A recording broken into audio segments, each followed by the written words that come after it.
How I came to faith myself, I was around the age of 5. I think I was 5. I could have been 6. And I just knew that the Lord loved me. Also, I didn't want to go to hell. That was key. I didn't want to go to hell. Good Um, motivation. yeah, good motivation. But that was not actually my driving motivation. I have to say Mm, that. But I definitely remember being aware of hell because there was a this calendar in my grandma's house in my hometown, and it was a massive illustration, and it showed a crowd of people, and you can see them going into two paths. There was a narrow path, which was like the mm. path to salvation, and then there was this visual of hell. Basically, they're all enjoying, it's a big crowd, and they're all going to this damnation direction. It was a visual that actually stuck with me.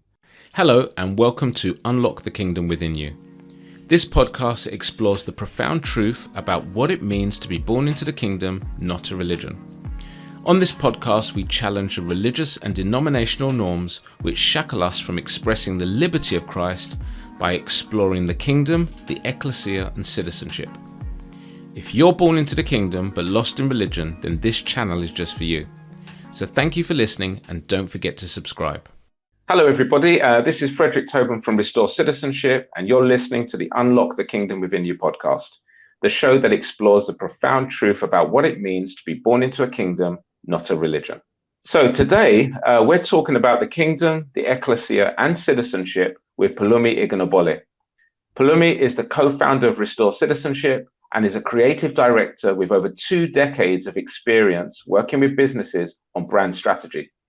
Pelumi also leads the Enterprise Hub and runs a number of businesses supporting entrepreneurs. Pelumi is a husband and father of 3 children, and personally, Pelumi is one of my best friends in the world. So welcome, P. Kumbaya, my love. Warm, fuzzy feeling moment. So yes, great to be here. Great to be here, and look forward to this conversation.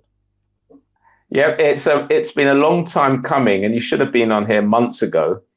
Yes. Considering you're the co-founder and director. We're stretched, so all good. Yeah, so it's really great to have you on board, and I know you've been listening in and watching the growth of the channel.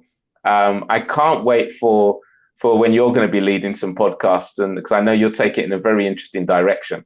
For sure. And I know you already have some interesting ideas for it, so that's going to be really good to watch and see. As you know, the context for the podcast is discussing right now the fact that we're seeing increasing numbers of people coming to revelation of the kingdom of God. So the kingdom is beginning to unlock with more and more people, especially from Christian backgrounds, and many are beginning to take the journey alone, so facing numerous obstacles. And what's quite interesting is those obstacles are familiar ones. Many of us have also taken them, and that is one, waking up to the realities of the kingdom and the challenges that has on where we've come from, wrestling with the new identity that comes with it, and the challenges of personal growth, how to work with existing families and communities, struggling to find an environment to grow, and then being repositioned within the wider body of Christ in the midst of a world that's just changing, within the last few years, just changing immensely, and all those challenges that come with it. So I think the key thing I think our viewers would want to know first, I think, which is important, is a bit about your story into how you came to faith, your religious background that you came from, and the circumstances that led you to waking up to the realities of the kingdom. So not too much. We're not starting from Genesis, put it that way. Nice and quick. I will start from, I was basically born again. So, a bit like John the Baptist. So, no. So, no, from the early days, I was actually raised in a believing family. My parents were truly in the faith. I kind of grew up in I actually grew up in a missionary surrounded by missionaries in a missionary compound. And my parents themselves are missionaries. So that is the kind of context in which I grew up. And I was sent to a missionary school, as in a type of school that was like a specifically Christian school. It was quite an international school with Bulgarians, Italians. This is in Nigeria, by the way. A lot of teachers were Americans, Canadians. So that's the kind of context in which I grew up. So, I remember, because when I was very young, right? If you told me what is an unbeliever, I would have said a Muslim. That was my concept of an unbeliever. I didn't really have any concept of an atheist, like a vacuum, or even many other kind of religions. Because whilst I was quite young, we moved to a part of Nigeria called Jos, and that's a bit more like on the northern side. So yeah, for me, the unbelievers were like the Muslims, Wow. So yeah, anyway, that's the context in which I grew up. How I came to faith myself, I was around the age of 5. I think I was 5. I could have been 6. And I just knew that the Lord loved me. Also, I didn't want to go to hell. That was key. I didn't want to go to hell. Good motivation. Yeah, good motivation. But that was not actually my driving motivation. I have to say that. But I definitely remember being aware of hell, because there was this calendar in my grandma's house in my hometown, and it was a massive illustration, and it showed a crowd of people, and you can see them going into 2 paths. There was a narrow path, which was like the path to salvation, and then there was this visual of hell. Basically, they're all enjoying, it's a big crowd, and they're all going to this damnation direction. It was a visual that actually stuck with me. I'm not saying this was connected to my salvation, but in terms of my personal salvation, I was just in the living room by myself, and I got on my knees, and I said to the Lord, come into my heart. I don't know exact words I said, but that for me would be the moment, that I was saying yes, okay. And it was funny because I was quite young and there was no adults, no adults around. I was told by my parents that at the age of 3, in my village, I was preaching on the staircase, and my cousin was my interpreter. I don't know what I could have been saying, so I have no clue. But yeah, that's how I came to faith. Just being in that environment, knowing the gospel, knowing that I knew that the Lord Jesus Christ loved me. It was a deep, He loved me. So that's the time I would say, okay, I confessed, proactively with my mouth. But I'll say, as I grew up over the years, the different things that happened, or phases of growth or revelation or insight, that made me feel like now I am saved. So around the age of, I remember distinctly around, I think, was it 14 or 16? Around those kind of ages, I was going to a Pentecostal church. Right. Around that time, my parents, we actually used to go to, so I'm going all over the place, sorry. So we were in Nigeria. And I think, looking back, the kind of religious background was kind of, was definitely evangelical. Yeah, evangelical Christians. It was about salvation, about saving people, reaching the lost, sound doctrine. And then I came to the UK, and then we went to a Baptist church, and it was like a very English Baptist church. That's the kind of church I was kind of growing up in, and it was great. It was nice, everything. And then we went with a family friend to visit their church. This was more of a Nigerian Pentecostal church. When I got there, so many more young people. I was like, wow, this is great. Like, yeah, more energy. And so we said to our parents, we wanted to kind of continue going there, which was an issue because for my parents, going to church meant we go as a family. It was a family. But then they did I think they considered a few things. One, we were in the UK, and maybe that connecting with so many other Nigerians, the cultural dynamics, perhaps. Also, we had a close family friend that was going to that church. So they felt, okay, you know what? They trust our children in that church whilst we continue. My parents are all about like faithfulness, whether things went up or down, stay there and stuff. So they stayed in that other church, and they allowed us to continue in this Pentecostal church. So yeah, in fact, why am I talking about this right now? My salvation journey. Yeah. So around the age of 14, 16, that's when I was kind of going to this, I think around that age, going to this new church. Right. I remember around that time also, it happened to align with like a sense of like clarity or insight, into I don't know. I just felt like the Lord was revealing himself to me more, you know. In secondary school, how old would I have been then? I'm trying to, it's interesting just to put timelines together. But yeah, in my secondary school, I had such a burden for reaching other people with salvation. Yeah. And actually, I ended up forming a small group of friends that we used to kind of pray together sometimes. And I think I became known, this is probably around year 9 or something. I became known for my stance. So I feel like around this time, the Lord was revealing himself to me in a very deeper way. This is why I'm like, okay, I gave my life around the age of 5 or 6 officially.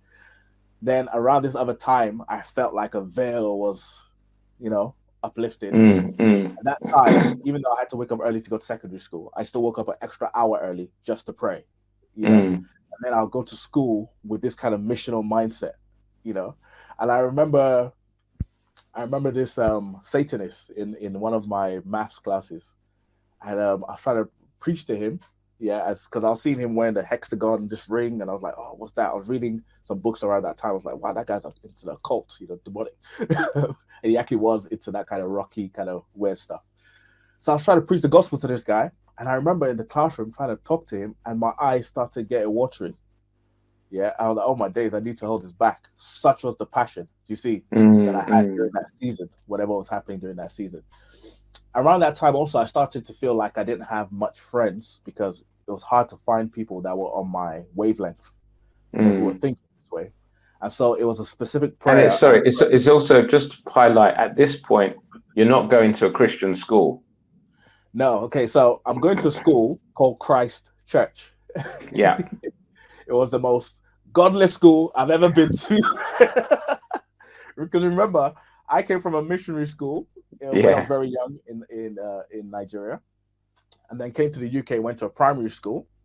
That's when I discovered that when I first came to the UK, that's when I discovered that, not all white people are nice. Yeah. Some people could be, maybe it was racism or something. I didn't quite. Well, no, but can I just come in on that? I think it's very interesting, because one thing I noticed for me, which I found very refreshing when I met you, I think, was the fact that your early childhood, being in this sort of international school and connecting with so many different types of people, I think contributed to why you were so very open and engaging.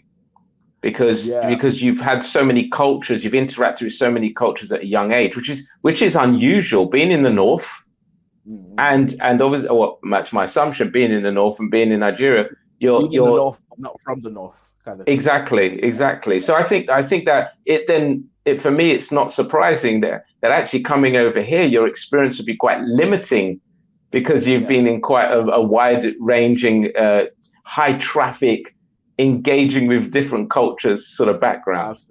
Absolutely. And it's only when I got older that I look back. When the Lord gives us different experiences, how the context, you don't choose where you're born or how you're born. So all of that is for his purpose, and you can see how it's connected to, we talk about citizenship. So I look back and I'm like, oh, look at all of, it feeds into, like, I think what the Lord is doing. Do you see? Where was I now? So you're at school. There's a small group. You've got this passion and hunger for reaching the lost. Yeah. So I think I was talking about praying for friends, because I felt like there's not enough people that had the same kind of mindset. Around that time, I was so excited if I met you and you told me you're a Christian. Yeah, if you said you're a Christian, I don't care if you're a geek. I don't care if you're like not in my friend circle. I don't care. It's like my brother or my sister. It's like, wow, that was my attitude. And then I discovered that, I was lonesome. So I prayed, and the Lord actually brought me a friend in secondary school, and we're still very good friends till today. And that small network was really great for just for praying, connecting, all the different things that we did. One of them actually was not true. questionable faith, questionable lifestyle with the girls. Let's just put it that way. But yeah. So that was a bit like, that was me coming up. So on that question of salvation, during as I've grown up, I felt like the Lord has revealed himself to me more and more. And now I say to people, what you are today is not what you're supposed to be tomorrow. So at this point next year, I want to be able to look back at where I am today and say, oh, look at that, look at how he used to think. You should always be growing, and the Lord he has so much to pour in us and give to us if we're open to let ourselves continuously be stretched by him, and he reveals himself more and more and more. So yeah, that's just that's a bit of an overview of my no, I think it's great. And I think it's interesting because it leads to the next question, which is, at what circumstances, or what circumstances led you to begin to wake up to the realities of the kingdom? And I want you to sort of utilize that especially in the context of the framework of the churches that you came from as well. And we're probably talking about in your secondary school age onwards, aren't we, where you begin to start to wake up to that? Yeah, I wouldn't first in my secondary school. I wouldn't specifically say waking up to the kingdom. I'll say, but I probably should say that, But I'll say I had a deep personal relationship with the Lord, and it wasn't corny, it wasn't cheesy, it wasn't me going to church because I was brought up to go to church. I'll give you an example. So I remember first of all, I went to church with a notepad. Taking notes. It doesn't matter, My Bibles were full of markers and stuff. It was like, wow, when I look back at some of those, if I have any, of my old notes, it's kind of like how to get your breakthrough, And then when David conquered Goliath, that's how you will conquer your, it depends, whatever the church is preaching at that time, So anyway, in lots of this kind of Nigerian kind of churches, around that time, lots of prosperity kind of stuff. I used to go to IGOC. I don't want to mention names, but that was when I was quite young. I remember having some friends, and they were quite excited about the international gathering of champions, and they'll roll out some names, big names, like, oh, we need to buy them. It's going to be there, and we'll pay tickets to pay for tickets to go and be part of that. Whilst I'm doing all of these things, remember, I have genuine faith, and because I have genuine faith, I'm always kind of grappling with the fakeness and the reality of things. So as I was saying, I was in this church. There was a sermon that was preached. I was moved. I was like, wow, this is good stuff. I came out of that service and I'm walking with this friend, and I wanted to continue talking about what we just experienced in church. And he turns around and looks at me and goes, bro, church is over. Yeah. He's like, why are you still, it's like, that was stuff you would do over there. Why are you bringing in this realm? I had that kind of experience. I didn't mention also, like, one of the first experiences when I was very young. Yeah, this is just, when I first came to a new primary school. Yeah. I saw this boy. He was very naughty, talking rudely to the teachers. That was a bit of a culture shock, the way students kind of relate to teachers.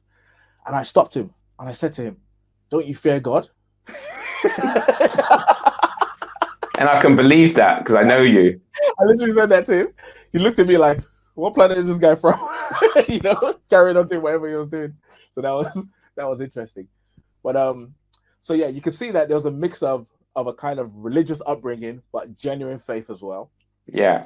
I myself had deep and personal, real connection with the Lord, whilst I'm going to different. By the way, I've been to different churches, so I'm very well churched. Yeah. I also, so I mentioned obviously the Nigerian background. Then also in the UK, I went to a Pentecostal church. I went to the Baptist church. When I went to university, I went to another kind of church. Even in university, I went to a Church of England I thought it was a kind of Catholic church. It was very high church and mostly old people. But I always felt comfortable trying to, do different things. I went to 2 different Christian unions, One was like more like English, yeah, and the other one was with a Pentecostal local church with a Zimbabwean pastor, kind of thing. So I kind of been around, different kind of Christian circles. Does that make sense? Yeah, yeah. And I've seen the different types. I've seen a lot. I've seen a lot. I've seen a lot of games and good things as well. So yeah, that's yeah. So what was the actual question I'm trying So to the address king. at this So point? it's well, what point do you think? When did the kingdom start to surface? So okay, um, so now there's a period I can specifically point to. I can't remember how old I was when I felt the Lord said to me. He said, "Live for the King and for the kingdom." Mm. Around that time, I was running a kind of youth outreach, which we ended up calling K&K, King and Kingdom. Around that time as well, I was waking up very early in the morning with another friend, and we used to meet in the park and we used to pray, and like through the summer and the winter and stuff. And some people would sometimes join us, but we were like the guys that like really stay there to pray. And it was actually as part of that kind of early morning prayer that this kind of I had a distinct burden. I probably before then I had a burden because I felt like the church was off. I always felt it was always out of sync. Yeah, I Mm. didn't know what it Mm. was. I might have said it was this or that, or but I always felt it was a bit out of sync. Okay. Um, but anyway, I had a distinct burden around that time, and the way I would have put it then was, um, I need to know the pattern of the church. Yeah. So I felt like, okay, I'm about to probably leave the church that I'm youth pastoring, and but I need to know the pattern of the church. That was the burden that was on me. Live for the King and live for the kingdom, and you need to know the pattern for the church, yeah, or of the church. Mm. That was the season. I remember even going to the park and just lying down just to pray and reflect. Yeah, on okay, Lord, I need to know the pattern of the church. That was around that. That was the biggest kind of question in my mind right then. Around that time, I had a brother who wanted to start a new thing, basically, which was basically going to different houses, like a not necessarily just houses, but like a kind of crusade. Yeah. Mm. Uh, Partly because his mindset was looking at some of these other, tele-evangelists and that whole crusade kind of, and I was like, I've seen too much. Like I'm watching God TV and it's getting me depressed. Yeah. I was always saying like, turn on that channel. They're going to be asking you for money. Yeah. And one of my brothers would be like, he'd be like, no, like I'm going too far with it. And they will turn it on. It's like, you sow your seed and you get your 500, like literally every single time. I was just like, no, this is weird. Like, what's wrong with us? There's so much in the Bible. Even the gospel artists, they all sound the same, singing about the Yeah. same things. No one's singing about the deeper things, the richer things. It's just Yeah. kind of the industry. I had a deep frustration with the church, but it was not coming from a kind of immature place because I don't expect the church to be perfect, right? And remember, I have these kind of parents that are like, yeah, when things are not perfect, you're supposed to be there to, work on it. I took that on Mm. board, but nevertheless, I could see that there was a massive corruption in the church. But aside from the corruption, I could see that it was not fit for purpose. This is not Yeah. what God has intended. And so I said to my senior pastor around the time when I was going to kind of leave, it was coming to a new year. I said I'm going to leave, not in any bad kind of way, but I already kind of spent like a whole year helping whilst he traveled, to kind of manage things. And the only reason I kind of had stayed on was because of the youth group. Yeah, Mm. I was working with them, and I said to him, and I said, I said we're made for the sea, but we're living in a pond, but we're made for the sea, or something like Mm. that. And he laughed. Yeah, and the kind of he laughed because he's the kind of guy that laughs a lot. But it was kind of like, okay, brother, I get you. That's the way he talks. He was a great guy, but he was. I wasn't quite sure how serious he was Yeah. sometimes, Yeah. but he actually had a very serious call, and I learned a lot from him as well around that time. So anyway, so I have this burden I've had for probably a number of years, but culminating with understand the pattern of the church, live for the king, and live for the kingdom, which I understood as live for God's people, be dedicated to the kingdom. Around this time, I'm connecting with a friend, which we both know, a mutual friend. And I go to his house because also I started to lose my hair around that time. Yeah, early 20s. I'm losing my hair. So rather than going to the barbers, it's like you just take it off. Yeah, take it off. Also, it was a good time to go and fellowship. Always good fellowship in his house. So I went there to just get a haircut. And there was this guy that seemed smaller at that time. I don't know why. He just seemed at that time physically. But I discovered that I was probably seeing spiritually. There was a lot going on in your life around that time. There's a lot going on in your life. I was talking about, remember, I'm just like the kingdom. And then we start talking. I was quite tired, on a sunny day. I remember. So he's cutting my hair, and he told me, actually, come over. He goes, I'd like to introduce you to this guy, to this friend. Yeah. So, and I'm always open. Remember, I'm definitely open to meeting, other people on the frequency, other friends. I don't actually consider myself to have lots of friends. I might have acquaintances, but it's kind of like, friends that are on it, So anyway, he's like, come and meet this guy. And then we'll get hair, just connect. So he's cutting my hair. We're talking. I'm saying some things. You're saying some things. Then I'm like, wait, this guy's saying something very interesting here about the kingdom. Yeah.